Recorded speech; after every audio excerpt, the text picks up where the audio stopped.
Hey guys, welcome back to Beyond the Feet. In this episode we're going to take a look at the Saucony Ride ISO 2 that my brother David has run in after 800 Ks.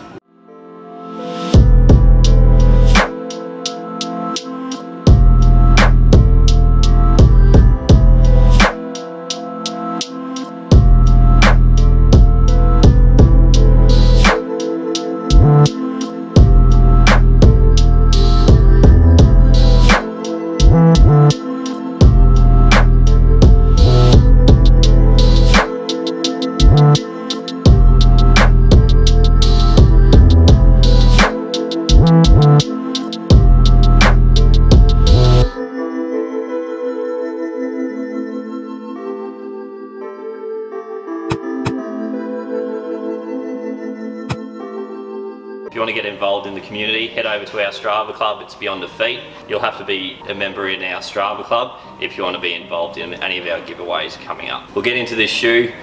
How many Ks have you actually ran in the Saucony Ride ISO 2? Look, it'd be nearing about 700. I think in total with the walking as well, probably about 800. But yeah, it's still soft. Yeah, at 700. Would you rate the shoe at all?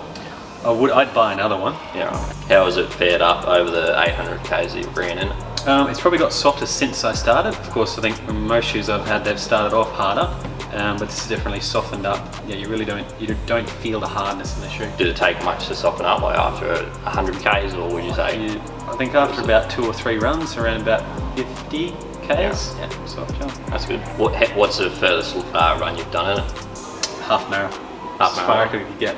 What was the time you did that in? Oh, hour and 45, I think it was. Very slow run. That 5-minute Ks? Yeah. That's solid. How's the shoe felt overall? Do you think it fits true to size, or? Definitely does, yeah. I think there's no worry about your foot being secure. At least my foot there wasn't. Very secure in the heel. Very secure over the mid region as well. Anything you improve on the upper at all?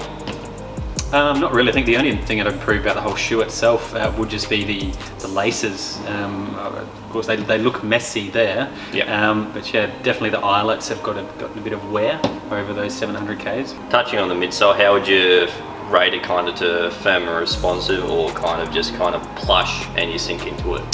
Plush. It definitely doesn't kick back at you. So if you're to run, it definitely sort of rolls in, rolls out.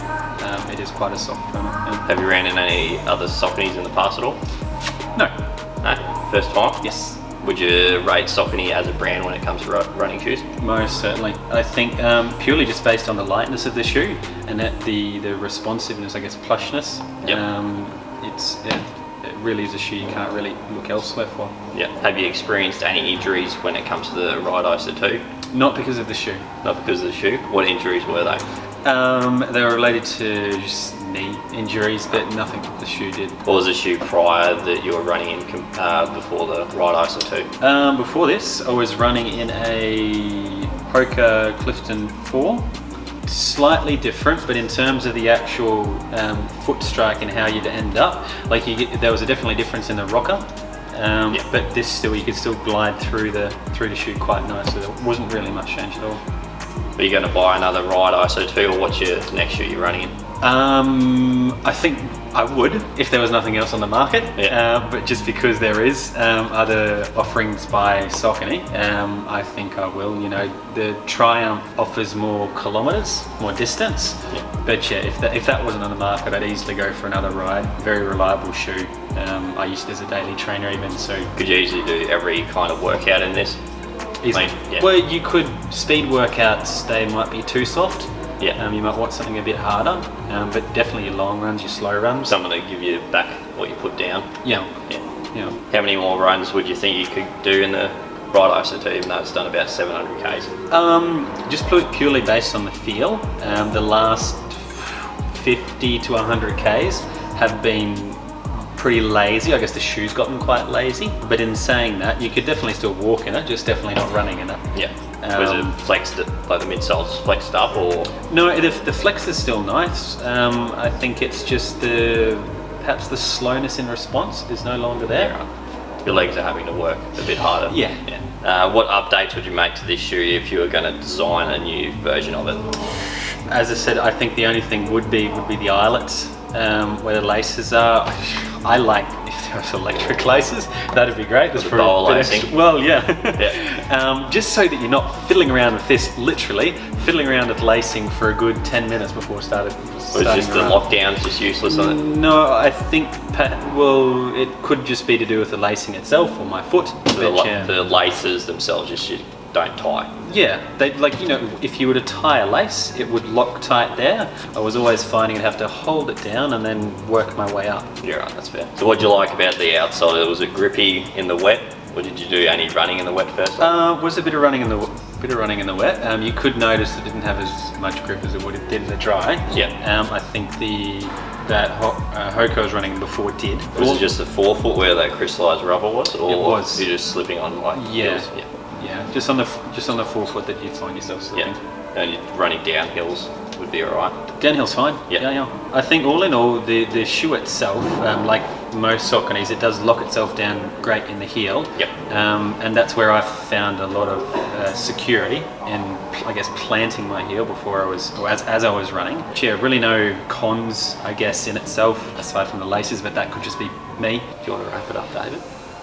What do you want me to say? How about it? Wrap the video up, mate. But yeah, all in all, as I said there before, great shoe.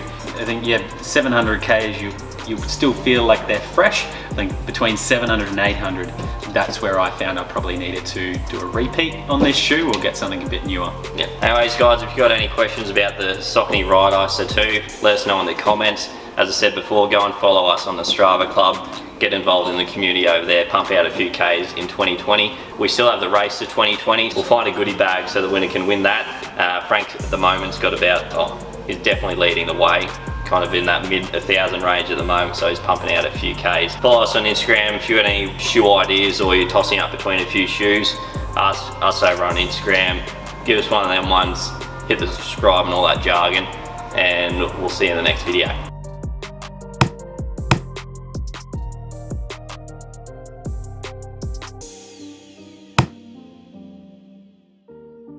Any question you'd like me to ask yourself? It's a very simple shoe.